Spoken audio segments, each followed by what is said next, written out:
All right. So we're going to be checking out this video. It's only a small video actually by a YouTube channel called Press Start Select Podcast. And the title of this video is called This Mortal Kombat Collection Isn't a Celebration, It's a Lifeline. So let's check this out. Clearly, Warner Brothers has now hit the break glass in case of financial emergency button. And we got a Mortal Kombat Legacy Collection announced. The panic button was hit. They saw the sales. Oh, we only did 5 million with MK1 reboot instead of the 11 million with MK11. It's time. Ed, Right after, get digital clips on the phone right now. like, how much did they pay Tobias to be in that commercial, Bro? Dog, I'm like, A lot. Isn't that Noob Cybot? Yes. We used to play these games back in the old days of the arcade. The I'll Dudley take Boys. I'm my friend. This is, The I'm Hardy like, bro, Brothers. you don't think I see what's going on here, man? You don't think I see what's going on here, man? Yeah. Ed had to force that smile. That was not a he was not genuinely happy to be there. So, I mean, I like what these guys are cooking. I do. I really do. Like, and I get it. Like, I get the perception is that. But obviously, this has been in the works for a while, right? Like, it's been in the works for a while. You don't make this sort of thing overnight. And these guys would know that. Like, that's fine. But I can see how it looks, right? But at the same time, like, so this is where it's kind of confusing, right? On one hand, a while ago, I remember covering a tweet that Ed made about how he was so surprised that there were so many older folk still playing Mortal Kombat, still loving Mortal Kombat, right? And I find that really funny because there's a massive amount of people in that sort of bracket.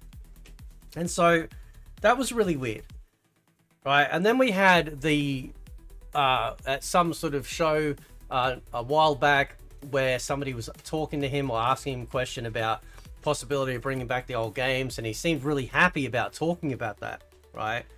And he mentioned things about possibly giving a new coat of paint or whatever. Now that could still be on the cards. This may not be anything to do with what Digital Eclipse is doing, but regardless, he looked very happy there, and I thought he looked genuinely happy playing the arcade machine in the trailer with John Tobias, right? Because I think sometimes when you create something, you know, maybe you look back on it, you go, no, I want to distance myself from it. I want to do something new, or I didn't like this, I never want to go back to that. And then sometimes it goes full circle where people get to a point where they're like, you know what? This is my heritage. This is my legacy. This is what made MK so great.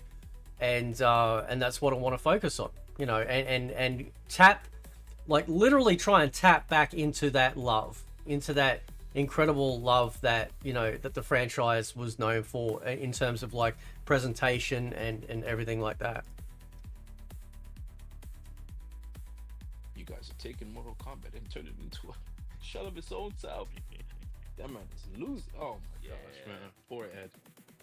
So what do you think that, I mean, granted, people have been asking for it. It's not like it's something that no one was asking for. People have asked for it over the years. Like, it's very hard to get a collection of up-to-date collection of any of the original MKs, especially from the Sprite era. So it's not like there's no demand. There's no demand. They're gonna have to find a way to give it that Capcom treatment. I think they will. I mean, rollback netcode, I'm sure, will be involved and things like that. Do you think that this collection will have to include some of the 3D era to have? It won't.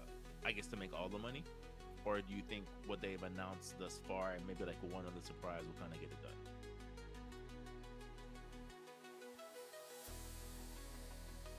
I think adding the 3D. Okay, you want me to be real? Yeah. If you add Shaolin monks in there, it's gonna sell. As like the bonus. He's not lying. Like, hang on. I agree. I won't pause it there. He's like, he's not lying. Like, you put something like Shaolin monks in there and it will sell. The problem is though, is that, and I've got to do another video about this because I know, like, ever since they've announced this particular collection, every man and his hamster's coming out going, oh, they've got to have this in there. They got to have this in there, right? if you're unsure, go and watch the interview I had with Stephen Frost, the head guy of Digital Eclipse, talking about this collection, right? It's called the Legacy Collection for a reason. And while the 3D era is basically legacy now, when we talk within the MK sphere of talking about Mortal Kombat, there's the 2D Legacy, the 3D era, and then obviously the NRS era, basically, right? And then you got that little tiny sliver of MK vs DC and MK9, which was both a midway game and then a published NRS game, which I would put in its own collection, you know, so that way at least MKDC would get some love, basically piggybacking off the sales of an MK9 remaster. The 3D era collection, the Data's or the Datasim collection, should absolutely have Deadly Alliance, Secession, Armageddon, and Shaolin Monks all in there together. It's a perfect bookend experience, right? Because you got to remember too, is that like, there's less of those games than what we're getting right now. Like, this collection's pretty big, and there are a bunch that they're missing. But the ones that they're missing, you could easily just go, yeah, okay, I can live without. Because they're either not offering anything new to the table, like at all. Like I did a recent review of Mortal Kombat 1, the Sega CD version, okay? And I prefer the Mega Drive version. That's just a fact. Like, the Mega Drive version is superior to me over the Sega CD version. And the Sega CD version's good in a way, the sense of like, you know, what if we had the Mega Drive version but all the arcade sounds? But it still looks like the Mega Drive.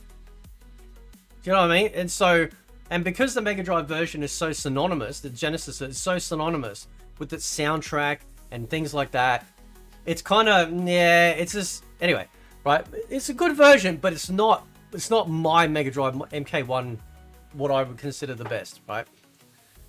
The Mortal Kombat arcade edition that they made, the ROM hack, oh, bellissimo, right? Absolutely amazing. And it gave you the choice between arcade music and standard, things like that. So that's very cool, as well as some other cool secrets.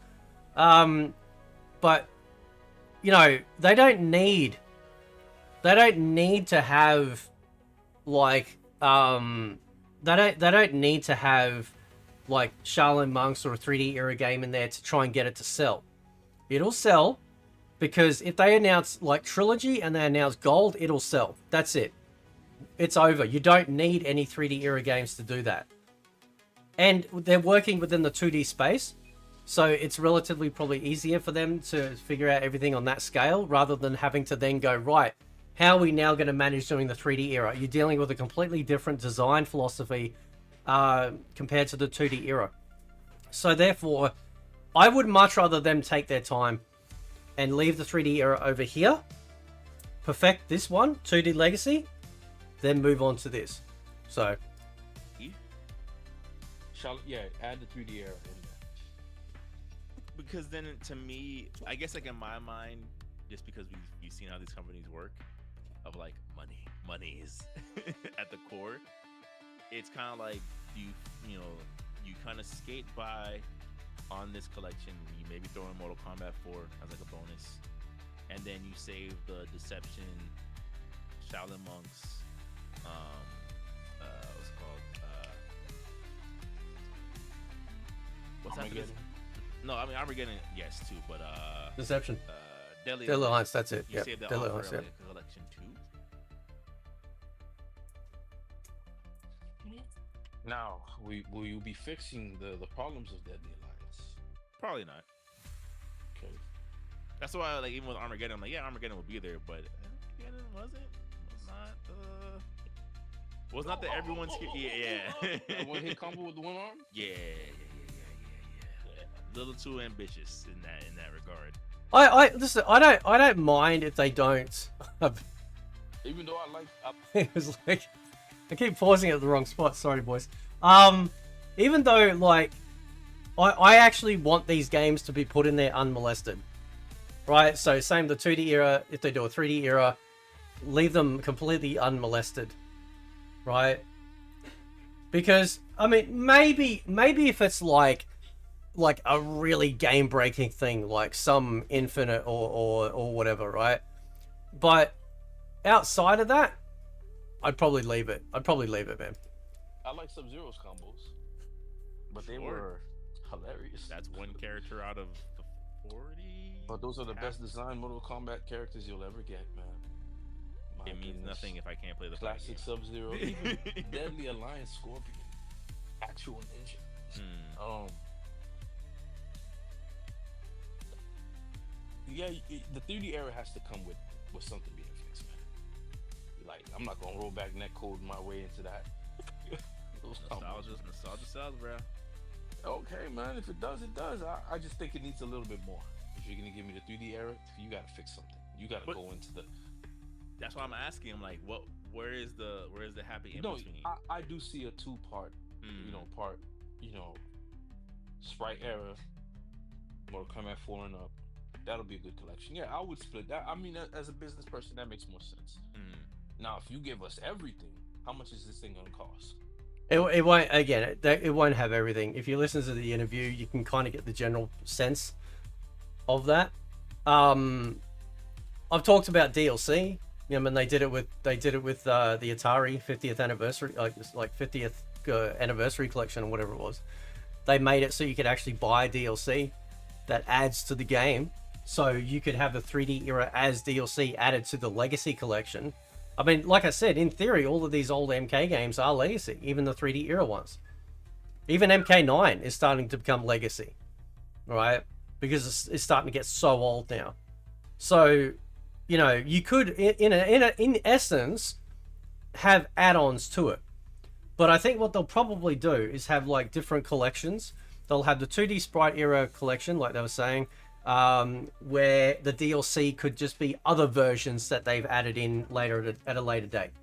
You know, like some of the maybe Master System versions of MK1 and 2 or whatever, you know, rather than just the Game Gear. You know, stuff that isn't too tricky to add. Even the Sega CD version, just throw that in there, you know, just for something else. That could be cool DLC that they could add in. It's like, yeah, okay, yeah, right, fine. So then we end up with everything, perhaps. But the 3D era definitely needs its own separate release, because then it will have its own separate trailer. It'll be an awesome trailer. You know, it'll pull in having different interviews for that as well. So they're not just selling just a collection of ROMs here. They're selling an experience, right? They're selling like all the brand new interviews that they've conducted, the obviously behind the scenes stuff, the interactive documentary, and then of course obviously the games as well. So they want to make sure that when you're loading up MKLK, that you're 100% going, yeah, this is amazing. I want to explore every facet of this and stuff like that. And they want to make sure that they nail it. They don't want to spread themselves too thin. Otherwise, that's when you can end up with problems. 103. I mean, with the variable pricing market, who knows? You're good. So I think it's best that they do it that way. Yeah. They can follow Capcom's footsteps. I mean, Collection it's one, working out. Collection two. It's definitely working. Yeah. out. Imagine if Namco Bandai does, hey, you guys want to buy Soul Calibur? I think they will. You know, and I think. Oh, dude, a fucking Soul Calibur collection on their day one. Fuck yeah, man. Right, do that shit. Tekken collection, Soul Calibur collection, like all the versions that have ever come out, right, in two separate collections. Done. Easy. Right? Because the thing is, though, that, like, the further that fighting games go along, the more people are starting to realize how good we had it. And because Capcom has really set a standard here, and let's be honest, Digital Eclipse did it with the Street Fighter 30th Anniversary Collection in the modern day. We're not talking about the collections that they brought back out on, say, the PS2 and stuff, where we had the Alpha Anthology Collection and whatnot, and all the way back on Street Fighter, Super Street Fighter, I think it was Collection, on the PS1. It was a 2-disc one, where I think the second disc was Alpha 2 Gold.